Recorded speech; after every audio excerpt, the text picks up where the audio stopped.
The air in the courtroom is thick with tension, as if the very walls themselves are holding their breath, waiting for the drama to unfold. The earthy aroma of a pig, the unlikely defendant, mingles with the scent of old wood and straw, grounding the surreal scene in reality.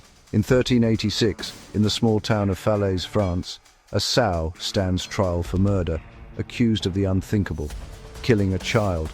This isn't a farce or a joke. It's the grim reality of medieval justice, where even animals are not exempt from the law. The pig, dressed in a waistcoat and trousers, as if to emphasize her role as a defendant, stands in a wooden pen, calm and seemingly indifferent to the chaos around her. The judge enters, his heavy robe sweeping the stone floor, and glares at the accused with a mixture of authority and disbelief. The prosecutor rises, painting a grim picture for the court: a shattered family, a community in mourning, and a beast accused of violating both divine and human law. "This is no mere animal," he declares, his voice echoing off the stone walls. "It is a vessel of sin, a creature that has crossed the line between beast and monster." The crowd murmurs, their whispers swirling through the hall, hungry for justice and eager to see order restored. The pig nibbles at her pen, oblivious to the drama and the weight of the accusations that hang in the air.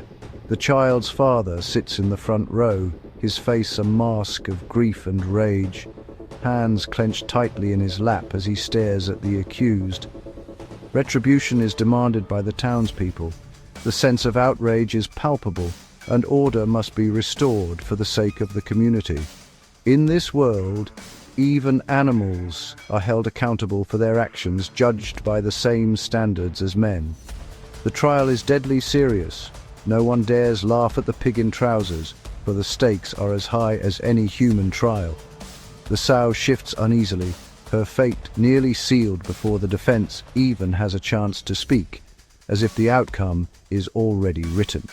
The wheels of justice grind on, slow and indifferent to species, propelled by tradition and the need for order. The only question that remains: can her lawyer, desperate and determined, somehow save her bacon from the inevitable? In medieval Falaise, justice is not just a process, but a ritual, a ceremony where every creature, no matter how humble, is subject to its ancient rules. The pig's fate may be a foregone conclusion, but the spectacle must play out for all to see, reinforcing the power of the law. The community watches, desperate for closure, their eyes fixed on the drama that will decide not just the pig's fate, but the restoration of their world. The trial is not just about punishment, it's about restoring order, reaffirming the boundaries between chaos and civilization. For this pig, the verdict is more than personal. It's cosmic, a symbol of the community's struggle to make sense of tragedy. The drama has only begun, and the echoes of this trial will linger long after the verdict is read. It sounds absurd. A pig in court, something straight out of a dark fairy tale or a satirical play. But for medieval Europe, animal trials were not a joke or a spectacle. They were deadly serious and often involved the entire community.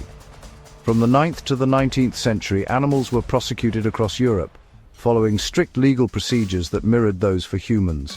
Animals could be arrested, held in jail cells, and even assigned legal counsel.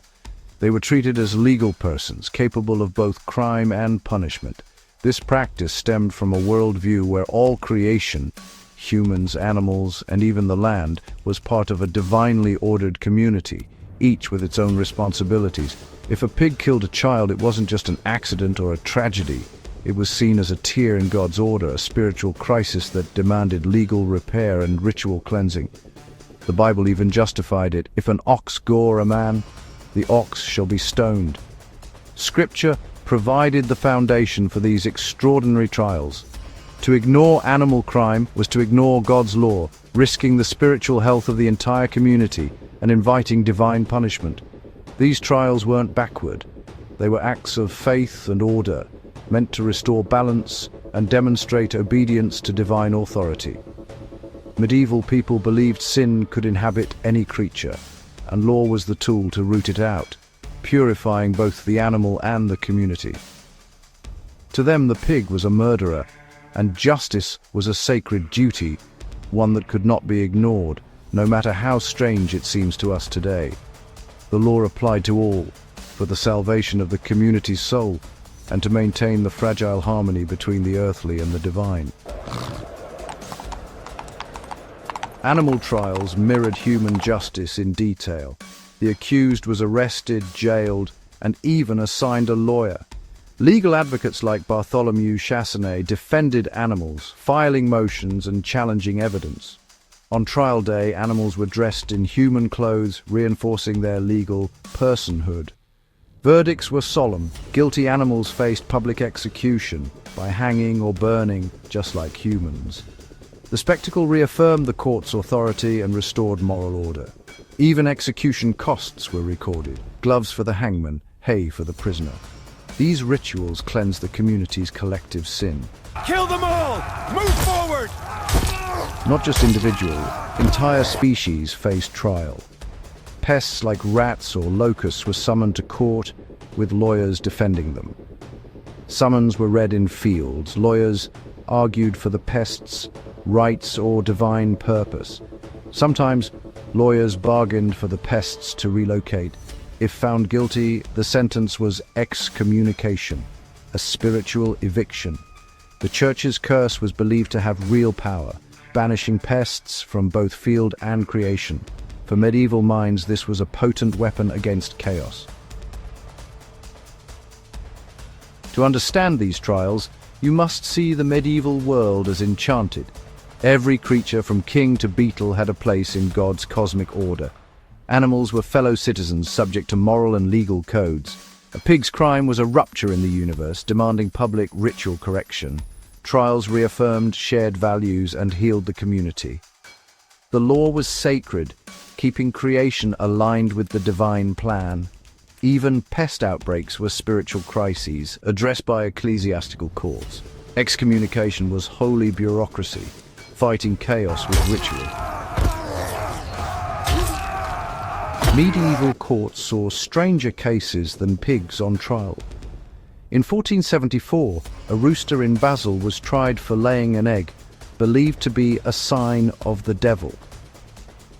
The rooster's lawyer argued it was involuntary, but the court saw satanic collusion. The rooster and its egg were burned at the stake, purging evil from the town. Even objects could be guilty. A cart that killed was declared a deodand, forfeited to God. The proceeds went to charity, atoning for the death. Everything, animal or object, was part of a web of responsibility. The legal system saw the world as morally alive.